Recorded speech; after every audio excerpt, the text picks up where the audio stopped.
You cannot bring back Ezra Miller.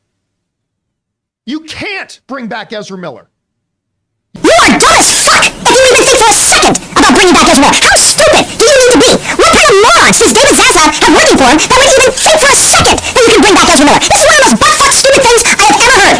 You cannot! We now have to start having real conversations on how Warner Bros. Could bring back Ezra Miller as the Flash. Now, an article came out a couple of days ago that was mainly highlighting Dwayne Johnson, but in that article, it was said that some people in Warner Bros. Do want to consider bringing back Ezra Miller as the Flash after undergoing mental health treatment, and has not been in controversy since when I indicated August of 2022. That's been quite a decent amount of time, time's passed. And it seems like Ezra is getting help. I think he even issued an apology a couple months ago. I remember there was an apology. I just never got to read it completely. But no, I'm going to talk about how could Ezra Miller come back, and realistically, is there a chance of it? So I know this video is going to have some controversy. I don't mind it. You guys are more than welcome to comment. You guys already know my perspective on Ezra Miller. I think if I was at the Warner Bros. Leadership right now, I probably would be anti-Ezra Miller in this very moment. But this is not what we're here to talk about. We're here to talk about what are some possibilities, what could happen. Now, I want to put this out there right now.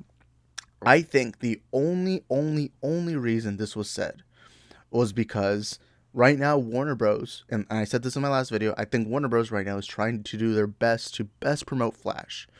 And the worst way to promote the movie is by saying, oh no, we're not keeping that actor. That actor's shit. You can't tell everyone you're super confident in your movie while at the same time saying, oh no, this actor is gone.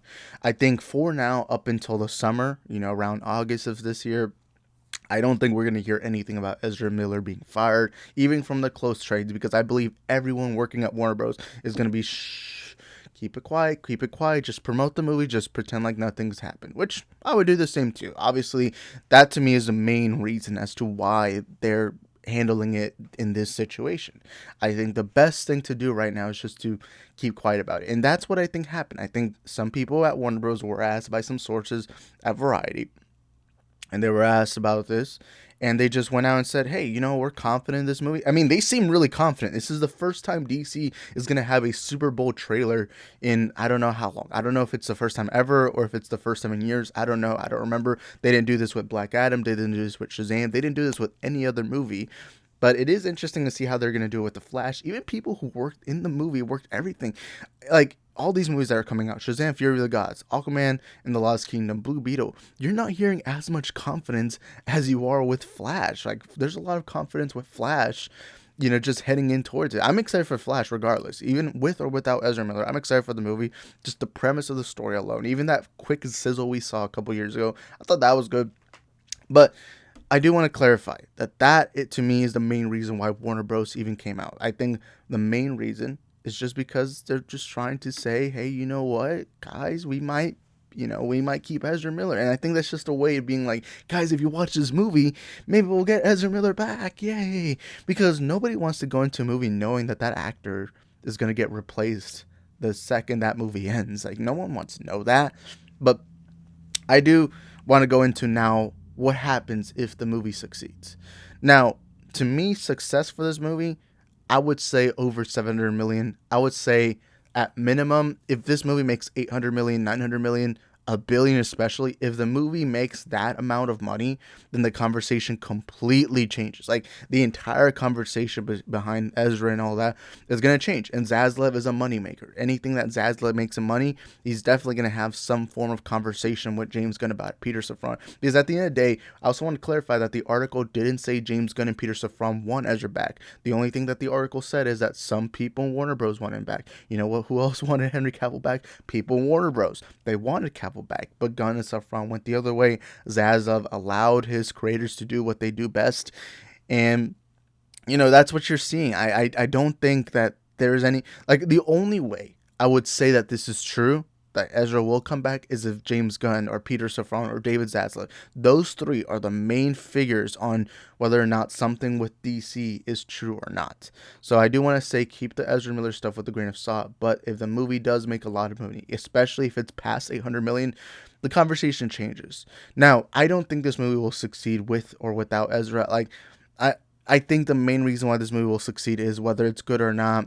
Ezra might be. I mean, for all I know, Ezra could have like such an amazing performance that it's just gonna shock everyone. But realistically, I would use the same analogy on the Tom Holland Spider-Man, where his movies didn't succeed specifically because of him. They succeeded because of the IP of Spider-Man. Now, Holland did play a little bit of a factor. There's some people who did go watch those movies just for Tom Holland, but that's such a vast minority.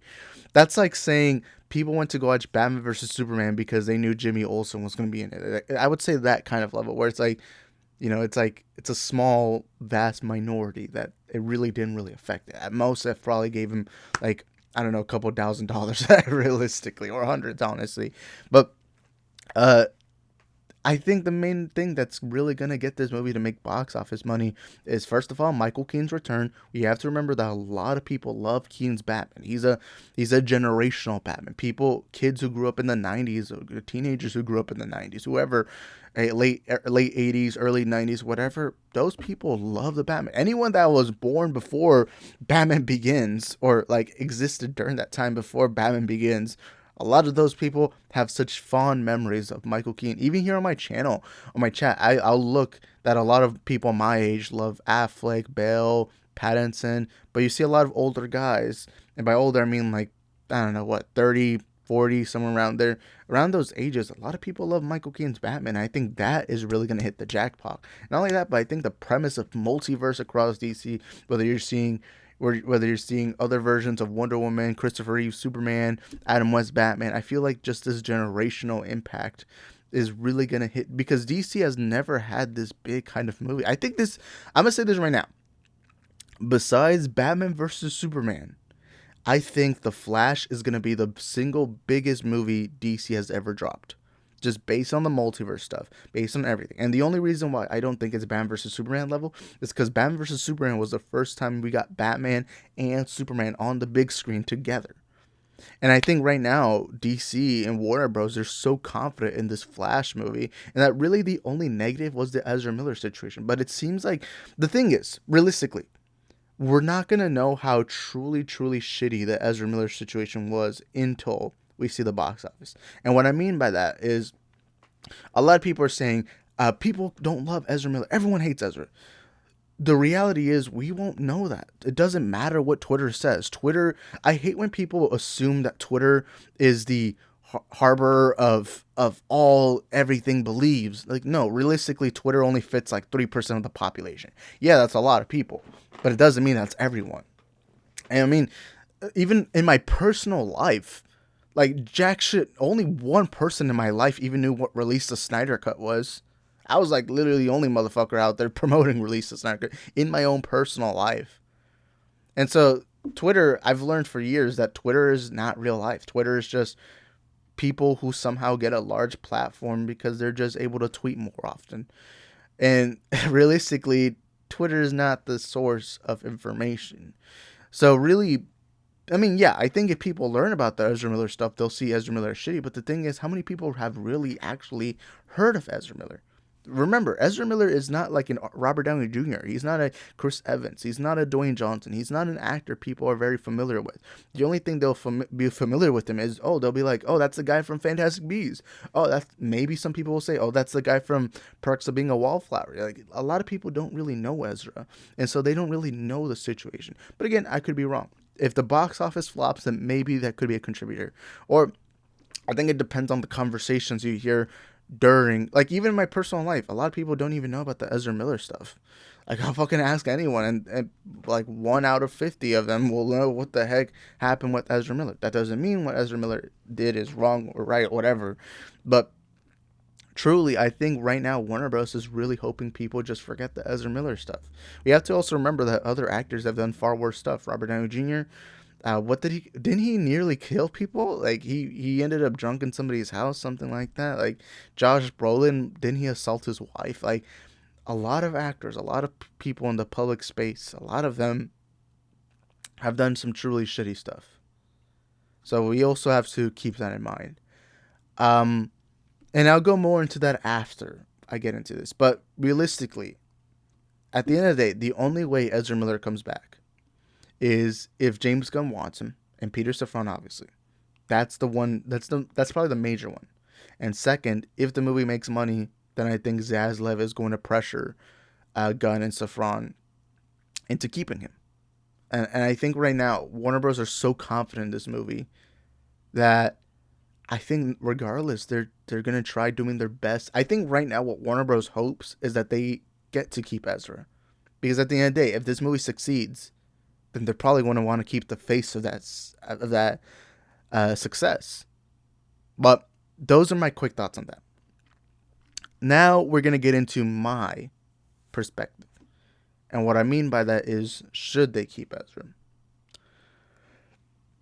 Look, I wish the best for Ezra. I truly do. I hope eventually, in a couple years from now, I can look back at things and think, Ezra has really improved. But the thing is, I'm not seeing it. I can't, till this day, I just can't be an Ezra Miller fan. I loved Ezra before all of this. Before 2020, I loved him in both versions of Justice League. I thought he was great in Perks of Being a Wallflower. While I'm not a big fan of the Fantastic Beasts movies, I think he's great in them. I never really knew how, I never trust celebrities whenever they are out in the public space, because a lot of celebrities will just pretend to be someone they're not, which is really their job, really. But when I've seen videos of Ezra, he's always seemed like a good guy. He's always seemed like someone who's fun and charismatic. But about the situation, the thing is, he's not been proven innocent in all these situations.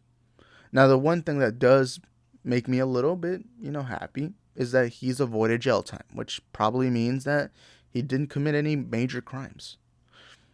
But some of these situations, especially now, the grooming one, I'm going to keep that out, because grooming is an incredibly dangerous allegation. That I've always been very quiet about. That's always been one thing that I've always been cautious about.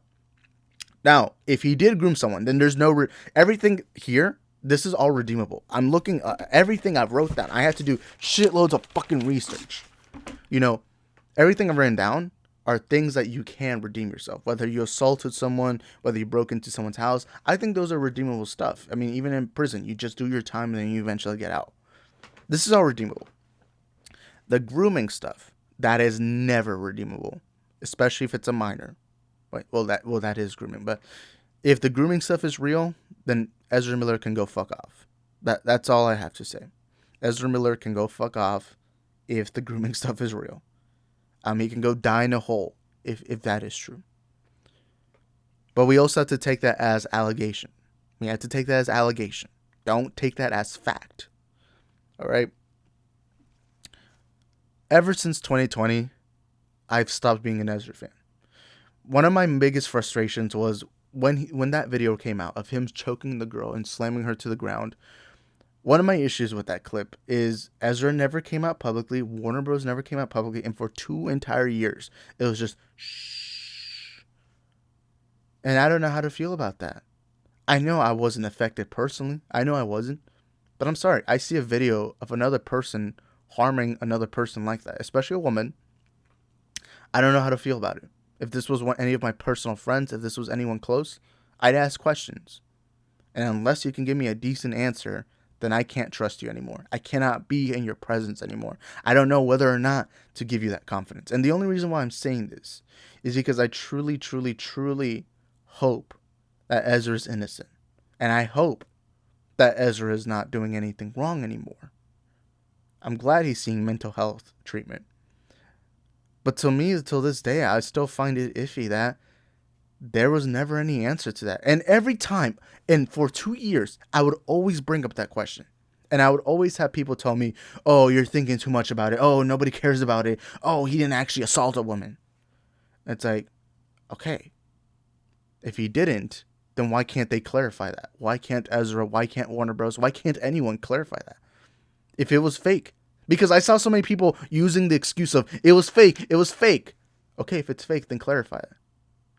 If it truly is, I would like some clarification on that. I just saw somebody assault a woman on camera. I would like some clarification on that. 2 years later, now questions are brought up of Ezra. I've never seen so many people cocksuck Ezra this much. So many people just instantly defending Ezra. when all I did for months was just ask questions. All I would ask is this true? Is this not? If it is true, then he's a piece of shit. Especially when there was these multiple allegations. And I think only once I talked about the grooming stuff. So I know some people are going to say, oh, you're making false allegations of grooming. It's like, no, I only ever brought it up once. And even then I was just like, hey, if it's true, then he can go fucking die and I wouldn't care.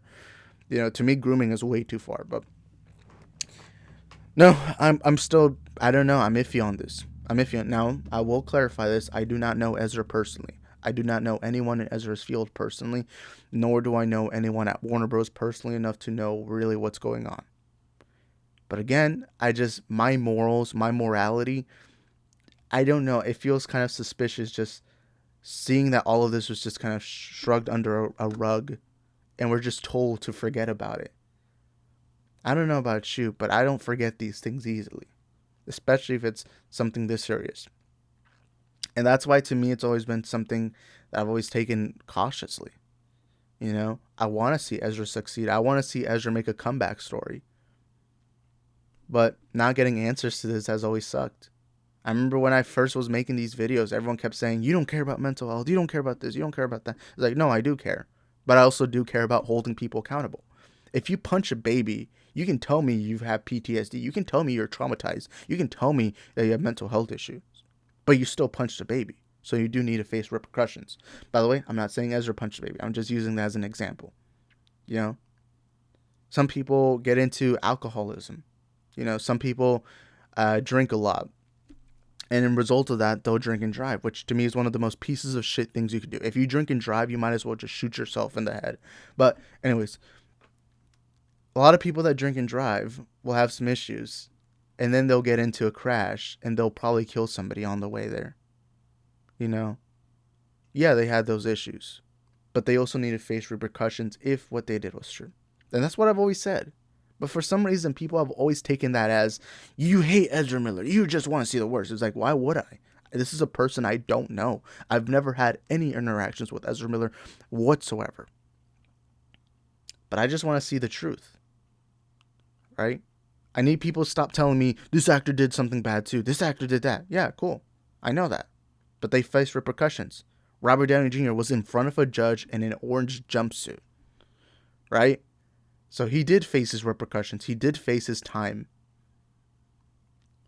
But with Ezra, I just don't know. I just don't know whether or not to even trust Ezra. As a consumer, as somebody who's gonna go watch The Flash, as somebody who's a big major DC fan, as somebody who invests my time and my money into these movies, I would like some answers. I am a customer. And I would like to see answers on the employees that are here. This is not something I take lightly. That's why I've always been so frustrated when I made those Ezra videos. It was just me getting shitted on for asking the questions, asking the difficult questions that no one else wants to. I remember I gained a reputation. Yeah, I'll admit, when I go back to those videos and I see a couple of them, and I'll think to myself, yeah, these videos I shouldn't have made. Like the Mia Solange situation, that probably was my most viral video out of all of those. I remember someone who actually knew Mia Solange personally actually reached out to me. I remember when I made that video, yeah, it got me a lot of views. I got a lot of money from it, but I did regret that video. But a lot of the other videos, I literally was just me asking the questions. Me being like, hey, if this is true or not, like, come on, man. Like, at the end of the day, I'm a customer. I'm somebody who's, even all the people, there's a lot of people who are boycotting The Flash. There's a lot of people who aren't going to support this movie. Even I've still been like, hey, I'm going to go watch this movie, regardless. But as a customer, I would like these answers. I'm a fucking customer. That's the thing that annoys me. It's always people, shh. And I'm glad, even if Ezra did do all these things, I'm glad at least he's seeking mental health treatment. Unlike EDP 445, who deserves to die, by the way. But at the end of the day, I just don't know how to feel about it. That's the reality. No, I'm not losing sleep over it. I'm not like Campia who's yelling about it. I'm not like anything like that. I'm just more like, hey, I just don't know how to feel, man. And if Ezra, let's say they announce after the movie comes out that Ezra is staying as the Flash, if I don't get any answers on all the situations, if we don't get any clear-cut situations, like if we don't get a clear-cut answer on all of these things, then consider me somebody who's no longer paying for DC movies. Simple as that. At least come out. Even, like, especially this first bar incident, because that was the thing that really struck a nerve with me. At least Ezra should come out and say, hey, I apologize. I was going through some issues at the time. At least find out that at least they apologized to the girl. I would just like at least that. I'm not saying that Ezra needs to go down on like fucking a volcano and worship, I don't know, the fucking Antichrist or whatever. I'm not saying that. All I'm saying is I just want to see people be held accountable. As a society, I don't want to see people getting assaulted. I don't want to see this. I don't want to see that. And the only reason why I'm bringing all of this up is this is the first time I get to talk about this entire thing ever since the whole incidents happened earlier this year, or last year, actually. I keep forgetting it's 2023. But when all that happened, I got shitted on so much. And I'm so glad I don't have to talk about Ezra Miller stuff anymore. But it still really strikes a nerve with me. We didn't get any answers on that. Now, the good thing is a lot of these things he's been proven not guilty. And the grooming stuff has always felt very fishy to me. I still will take that with a grain of salt. But, you know, regardless, I don't know, man. I don't know. And I've also seen people say that James Gunn can relate to Ezra. I wouldn't say that. That would be a stupid comparison. Because James Gunn really only put out... Now, there were shitty jokes, but he put out some tweets that were really offensive. He put out some tweets that were really shitty. You know, he thought he was being funny, but obviously the jokes were unfunny. But with Ezra, those are actual real allegations on him. Those are real, whether it's grooming, whether it's assault, whether, like, there's accused of burglarizing a home, steals alcohol, throws a chair at a woman. That's something that was really shitty. I think that one was proven to be true, too. There's a restraining order filed, but I believe the people threw away that restraining order. Ezra charged with disorderly conduct and harassment.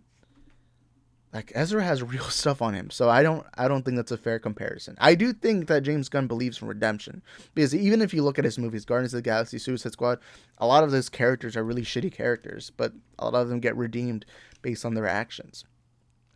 But no, I'll always find this suspicious. If I don't get any answers, then I don't know whether or not to trust Ezra.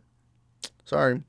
I know it doesn't matter what I say because I don't work at Warner Bros. But again, if I don't get any answers, I don't know whether or not to trust Ezra. I believe in redemption. I believe in second chances.